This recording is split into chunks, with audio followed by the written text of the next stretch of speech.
আসসালামু আলাইকুম প্রিয় দর্শক, আশা করি আপনারা সকলেই ভালো আছেন।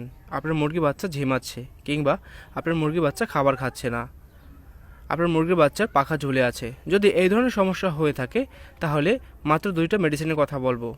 ইনশাল্লাহ আপনার মুরগির বাচ্চা সুস্থ থাকবে এবং একটা বাচ্চা মারা যাবে না। তাই সম্পূর্ণ ভিডিওটা দেখার জন্য অনুরোধ রইল। প্রথমে আপনাকে ফার্স্ট বেড একটা মেডিসিন নিতে হবে এবং সেই সাথে যোগ করতে হবে ইরাপ্রিম বেড দিতে পারেন। তারপরে ভাতের সাথে কিংবা ভুসির সাথে ভালোভাবে মেশাতে হবে, যাতে খাবারগুলো ভাতের সাথে ভালোভাবে মিশে যায় সেভাবে মাখাতে হবে। মেডিসিনগুলো ভালোভাবে মাখানোর পরে তারপর আপনাকে মুরগির বাচ্চাকে দিতে হবে।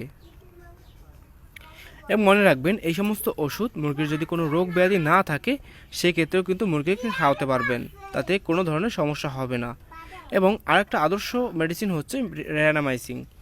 এই র্যানামাইসিন ওষুধটা খুবই কার্যকরী ঔষধ। এটা আপনার হাঁস, মুরগি, গরু, ছাগল যে কোনো কিছুকে আপনি খাওয়াতে পারবেন কোনো ধরনের রোগ ব্যাধি ছাড়াও। এটা কোনো ধরনের পার্শ্ব প্রতিক্রিয়া নেই, কোনো ক্ষতি করবে না, বরঞ্চ আপনার হাঁস মুরগির ভালো করবে।